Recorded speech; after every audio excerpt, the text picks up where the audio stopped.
Hey, what's up, nerdlings? I am Indy. Welcome back to Super Metroid with Yahweasel. Hello! And we're starting off exactly where we were. So let's go. That makes sense. And we're starting off several screens further. We just decided not to show you that part. We're kind of jerks like that, what can I say? I beat another boss. Get over it. That would be a great... You could almost do... So, if you recorded all of the commentary afterwards, you could do like a Memento style let's play going from the end back to the beginning.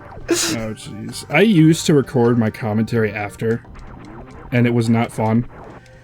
I feel like it's tough to, well, I mean, given the kind of commentary we seem to be doing, it doesn't matter at all since it has nothing to do with the game, but, I feel like it's hard to be in the moment when you're watching again. I have a bunch of footage from, Resident Evil 2 for Gamecom that I need to post-commentate, and it ain't easy.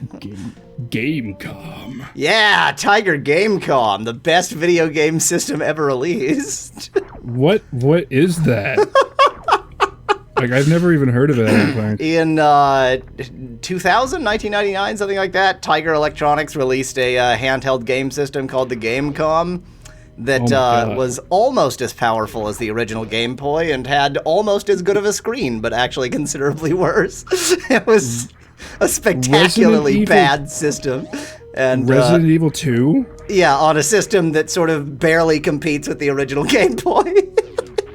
It's how? Badly, really badly. I mean, I guess there was Resident Evil on the NES, so I guess they can attempt to make it work. Yeah, I would say Resident Evil on the NES was better. It's really janky. It is incredibly bad. But yeah, let's set that to one side. I'm gonna have to watch that when you post it. So that will be interesting. I tried Resident Evil on the Game Boy earlier on my channel, and it seems interesting. Well, because it's so. Because that's the one that like wasn't actually released, right? Or it was... No, the only way you can get it is on a Game Boy emulator. Right. So there are a lot of these games for like Game Boy and Game Boy Color and such where they're trying to sort of cash in, and so they do this butchered port, and there are varying degrees of how good a butchered port is, and some of them it's like... You shouldn't have tried. You can respect their effort, but still, like, no. I don't think I'd be able to make it through a playthrough of one of those. Well, that's Resident Evil 2 for Gamecom. I respect their effort, but no. It's so bad. Jeez. And another thing I remember about the Resident Evil Game Boy, you can't beat it unless you download some kind of thing. Presumably because it was never complete in the first place. They just left it broken if you like download said thing, well, because like there's like a ladder that you can't climb that you need to go down or up. Neat. But if you download a thing, you can go up or down. It's probably a patch that just says yes, that is a ladder, and that's the entire thing. Probably. And I'm sure there's more to it. Like there's like a room that you can't access without it, but. All I remember is the ladder.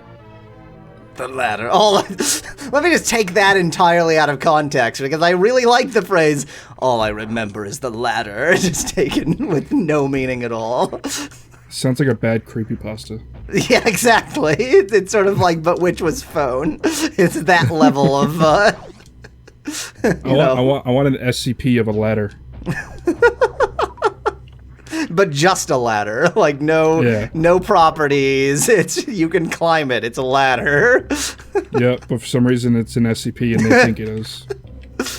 Well, so I feel like SCP is also, they're fairly good in their write-ups of having some things that are like genuinely innocuous, but the way they write them up, they're not.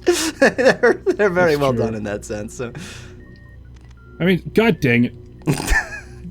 Well. There's my first mess up. This is a long elevator ride to repeat for no reason. Yeah, this is something that I know a lot of people didn't like about this game. The elevator rides. You like this playthrough, everybody? Are you supposed to blink your way up? Is that normal? Yeah, Samus is like just flickering because of lights. That was their way of saying like, oh, there's bright lights on the elevator. Aw. I guess if it was a 60 hertz, so I guess if it was like a proper, you know, scan line 60 hertz flash rather than perfect LCD screen, it would look very different. I don't know. Probably. I mean, like on Metroid Prime, they made it better, like there's lights all over you, so that's what the flickering was all along. Right. Did you ever play Metroid Prime? I have basically not played any Metroid games. I have played the original Metroid and a little bit of this one, and that's it. Okay. Well, if you enjoyed... I'm not much of a platforming game person in general, so...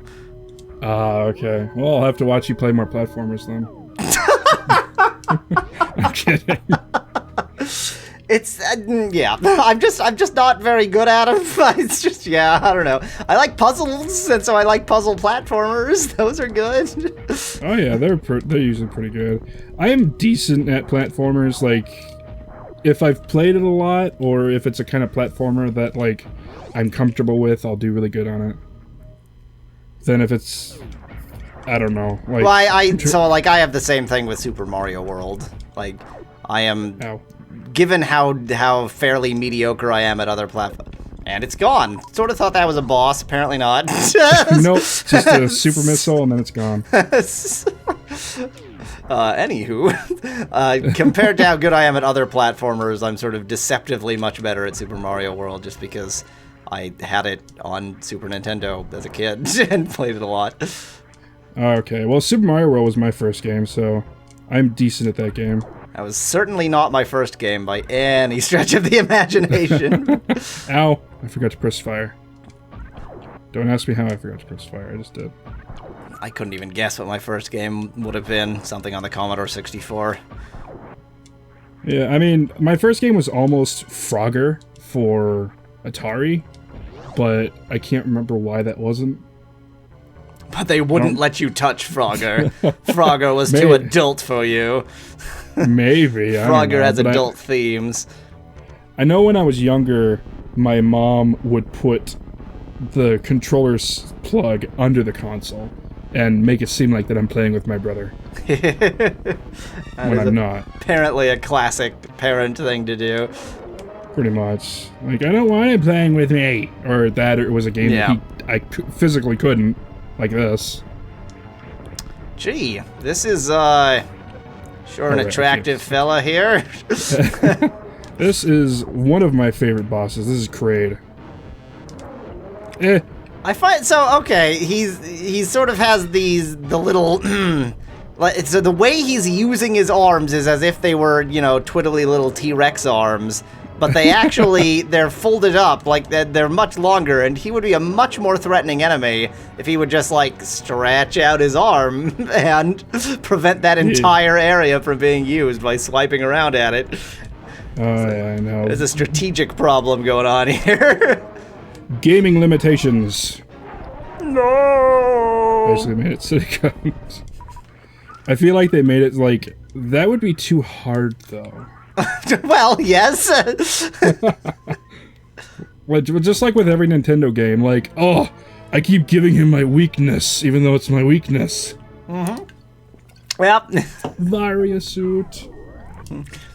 Yeah. I have 3 weapons. One of them spits out pellets that the enemy then throws back at me. The other 2 just hurt the enemy, but I'm still gonna rotate through all of those because I just can't not. Ooh. Exactly. Were those little baby Metroids chewing at it, or just bugs? I think those were just basically bugs. Give me more super missiles, thank you.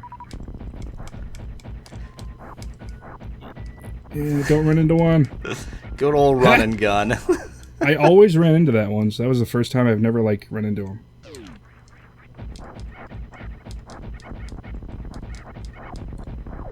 The sounds they make are not threatening. No, it's not. They're like, they sound like weird birds or bats. Well, I guess, you know, they're... That's somewhat threatening. They're trying to suggest, like, that really you're just an eco-terrorist here. You're breaking into this world and destroying all of the native inhabitants. You are in a way, but you're doing it out of science. Ah, good.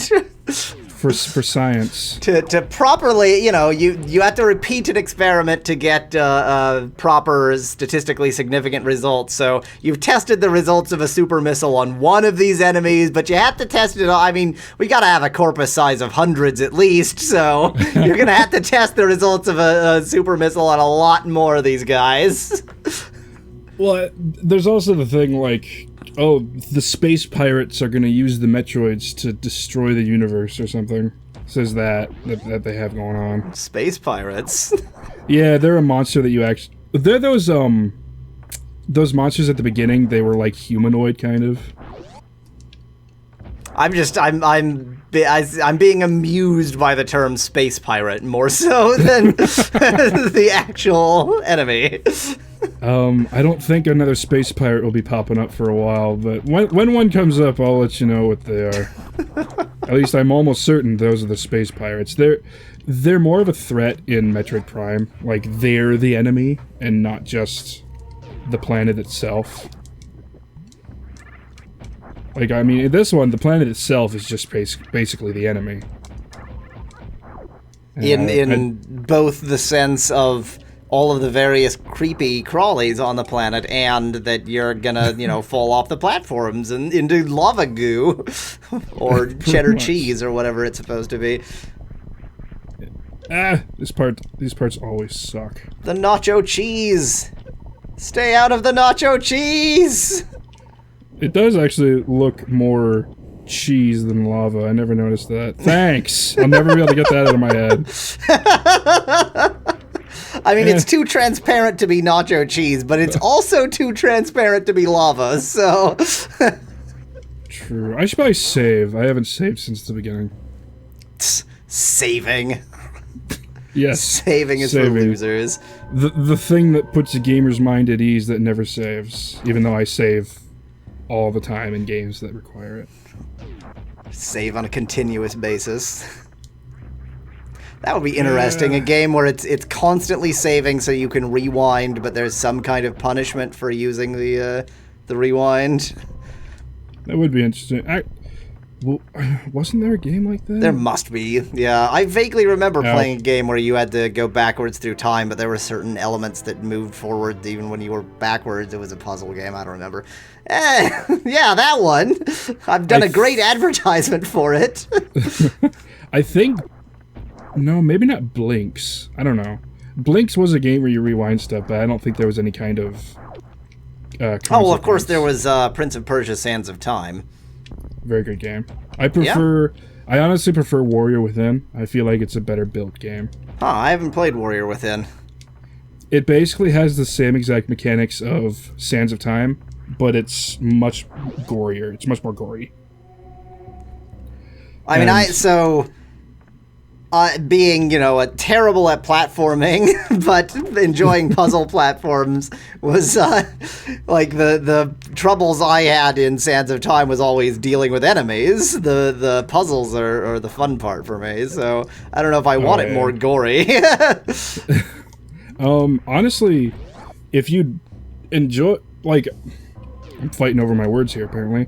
I would recommend Prince of Persia for just the 360 or the PS3 or PC, whichever, because it's all puzzle, and even fighting feels like a puzzle itself. So, I've played the new Prince of Persia as opposed to Prince of Persia.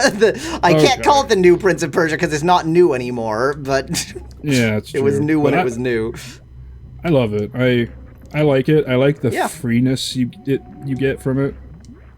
Like, I know it's not exactly open world in a sense. Oh god, oh god, oh god, this has never happened. This has never happened. Ow. And Samus died a nacho cheesy death. She died smelling amazing. I thought you would want to know that she didn't die in vain. Her corpse was delicious. Oh god. Oh yeah, cannibalism. Well, I mean, we don't know that we're being told this by another human. This could have been a space pirate. Maybe. Alright, so I'm kind of skipping stuff here. Open. Thank you. Okay, so I'm gonna kind of take a skip here, but this is something me and my brother have always done. What's this stuff? Alright. And hopefully I don't die. Ah, okay. So Doing a sort of twiddly, not really intended to be there move. That feels like the kind of move that they probably did intend for it to be possible. I mean, this game was made with enough forethought that they probably, you know, they went, yeah, that'll be possible, but you'll have to pay for it. You'll have to, you know. Yeah, like if you're bad at doing it, you're gonna take a lot of damage. Yeah. But, like, you're not intended per se. Yeah, it's certainly not the normal path, the normal route. But I don't know. Ever since I watched my brother play this game, I've just done it like that. And I used to copy my brother in games all the time, which is funny. And I still, like, for the older games, kind of do that. I mean, you just demonstrated that you do, so I find that easy to believe. Okay, I don't think... Yeah, I'm not even gonna attempt to go over there. Do the colors of the doors mean something? Well, blue means you can just shoot them open. Green means you need the super missile, and pink means you need the normal missile. Okay. And it made it much easier for people. Well, I guess if you're colorblind, it wouldn't make it very easy. Which let me just turn down the color on my monitor and see how unusable the game becomes. But my brother is actually kind of colorblind, so it was like not completely. He can somewhat tell colors apart, but not perfectly. Like it usually depends on the shade. I mean, yeah, that's most color blindness. It's only a tiny, tiny portion of people that actually have no functioning cones in their eyes. There are more blind people than fully colorblind people. Let's put it that way. Well, what time are we on right now? 17 minutes. Okay, just a few more minutes. I started thinking like, did we go over our time? No, we're good, we're good. I mean, it's easy to when we're just blathering incoherently about any topic that comes to mind. That's true. Alright, this is the point where I'm always like, okay, where do I go again? Not for long, though, but this is always the point where it's just like, okay, gotta remember. Yeah, I don't care who's playing Crossout or Domina. See, this is why I'm never online on Steam. Steam just likes to bother you constantly. That's true. This person's playing this. Thought you'd like to know. Here we go. This is where I'm going. Well, I'm not supposed to be going this way. Steam is a social network. It's playing Domina again. I don't care. Yeah, I'm not supposed to be able to go this way, but whatever. Did you just, like, fire through the door to open the door? Yeah. Well, the wave beam allows it so you can shoot through walls. Oh yeah, these are the space pirates, by the way. Oh, okay. So they're the one who's gonna eat your cheesy corpse. Pretty much. Let's enjoy that next time. Wait, where am I going? No, wait. Next time is my hint that, you know, it's time to end an episode. Oh, okay. There you go. Okay. We're gonna end the episode. Thanks for watching, everybody. Hope you're enjoying this series. I know I am. This is definitely a different take on playthroughs, but I like it. I'm enjoying it. So, thanks again for joining us. I'm gonna end it now. Stay nerdy, everybody. Cheers from Yahweasel. Bye.